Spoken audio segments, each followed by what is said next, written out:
नमस्कार आपण मानकु आजिर वीडियो को स्वागत। आज आम दशम श्रेणी जीव विज्ञान नियंत्रण और समन्वय विषय स्नायुकोश विषय पढ़ा। वीडियोटी देखा पूर्व आपण आम चैनल को सब्सक्राइब करनियंतु। वीडियोटी भल लगिले लाइक शेयर और कमेंट करेंगे। देखंतु एहीपरि भाबरे आमर स्नायुकोशटी लंबा और शाखायित होता है। मनुष्य शरीर मस्तिष्क सुषुम्ना कांड क्रानियल स्नायु स्पाइनल स्नायु ये जो स्नायु गुड़िक सब रहिले एगुड़िक आमर अनेक गुड़िए स्नायुकोश को नहीं गठित। से आमर स्नायुकोश को स्नायुतंत्र गाठनिक और क्रियात्मक एकक बोली कहुए। कहीं स्नायु कोश गुड़िक आम जो सुषुम्ना कांड रहा क्रानियल स्नायु रहा एम सब स्नायुकोश को नहीं गठित। स्नायुकोश हूँ आम शरीर में जिते गुड़े कोश रही सबुठारु लंबा कोश। स्नायुकोश जमा विभाजन होने कहीं सेंट्रोजन न था जेहेतु ये सेंट्रोजन न थाए से आमर स्नायुकोशटी विभाजनक्षम नुहे।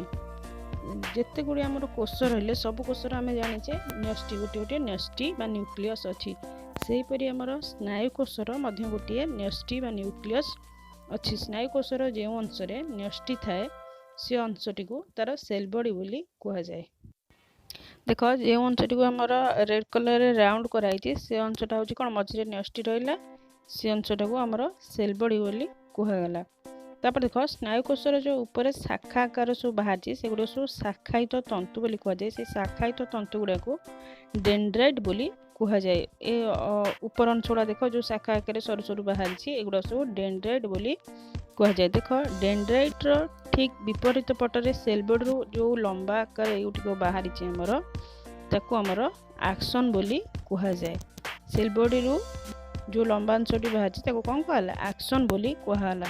एक्सनटा पुणी सेल बॉडी रो जो स्थान रू बाहरी से स्थानटा को आमर एक्सन हिलक बोली कहला।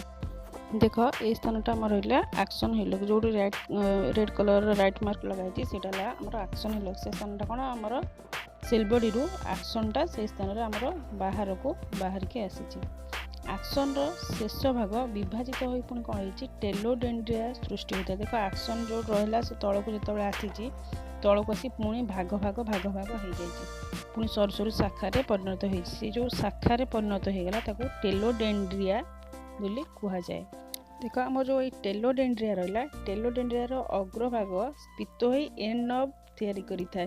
तौक देख से जो टेलोडेंड्रिया अग गुड़ाक सब कौन गोल गोल गोल गोल नट आकार देखा एंड नर्व बोली कहुए। स्नायुकोशर जो डेंड्राइट गुड़ाक आमर देख ऊपर अंश रहा सरू सरू कांड आकार शाखायित हो रहा से डेंड्राइट गुड़िक कौन करते आमर शरीर मस्तिष्क बा सुषुम्ना कांड संवाद गुड़िक विभिन्न प्रकार संवाद सब ग्रहण करते। ग्रहण कर सारा पर से संवाद गुड़ी को एक्शन कौन करे एक्शन जो लंबा अंशटी रहा अन्य स्नायुकोश को परिवाहित करता है। ग्रहण करते किए से ना आमर डेंड्राइट गुड़िक ग्रहण करते आ परिवहन ताको किए करता है ना आमर एक्शन से गुड़ी को परिवहन करता।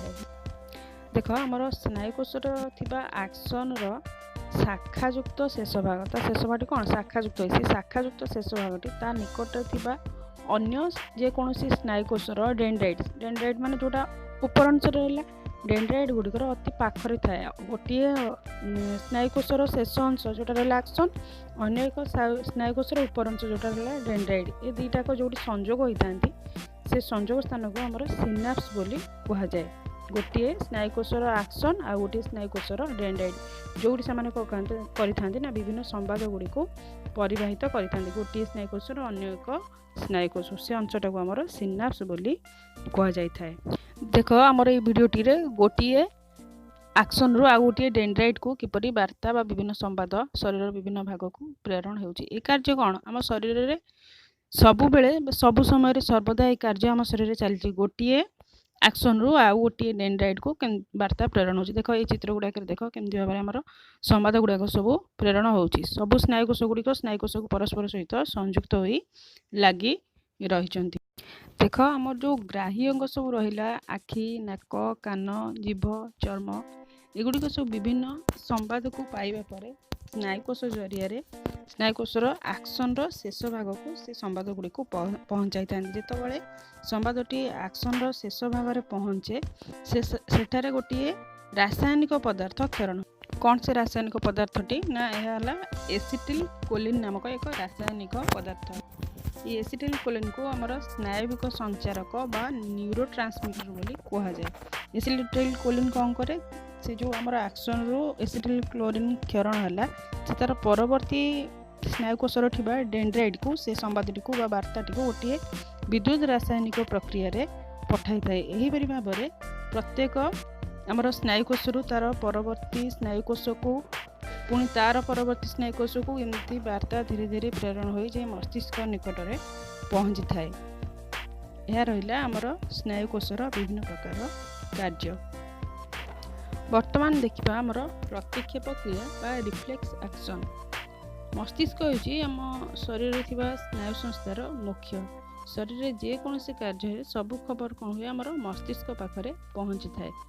आम जो अंग प्रत्यंग गुड़िक रहिले से मध्य समन्वय रक्षा यही मस्तिष्क करिथाए। किंतु बेले बेले एमिति किछि अति जरूरी कार्य अछि जो कार्य गुड़िक मस्तिष्क अगोचर रे सुषुम्ना कांड द्वारा परिचालित हुए। क्या द्वारा हुए परिचालित ना मस्तिष्क अगोचर रे सुषुम्ना कांड द्वारा परिचालित होता है। मस्तिष्क बा सुषुम्ना कांड द्वारा परिचालित यही जो आमर स्वतःस्फूर्त बा स्वतःप्रवृत्त प्रक्रिया रहिला से प्रक्रिया को प्रतिक्षेप क्रिया बा रिफ्लेक्स एक्शन बोली कहुगला। आमर जदि आम देखा जो आम आगे किसी सुस्वादु खाद्य रोचे आम पाटू आपे आपे लाड़ गड़ी आसी आखि आग को हठात किसी जिनस पशि आसिले आखिर पताटी कौन आपे आपे बंद हो जाए। सब कार्य गुड़िक रहा आमर प्रतिक्षेप क्रिया जो गुड़िक अति जरूरी कार्य होता है। प्रतिक्षेप क्रियाटी आम शरीर में अति सरल प्रतिक्षेप क्रियाटी सुषुम्ना कांड गोटे सेंसरी स्नायु और गोटे मोटर स्नायु द्वारा संपादित होता है। यही कार्य केमिति हुए ना प्रथम आमर कौन करे आमर सेंसरी स्नायु आमर ग्राही अंगरू कार्य गुड़िक ग्रहण कर सारे सुषुम्ना कांड पाक पठाई थाए। सुषुम्ना कांड कौन करे संगे संगे से जो खबर पाइबा मात्रे संगे संगे कार्यकारी अंग को मोटर स्नायु माध्यम कार्य करने को निर्देश दे थाए। यही प्रतिक्षेप क्रिया रे गोटे सेंसरी स्नायु और गोटे मोटर स्नायु भाग नेउथिबारु एहाको मध्य सिनाप्टिक प्रतिक्षेप बा मोनोसिनाप्टिक रिफ्लेक्स बोली कहा जाय थाए।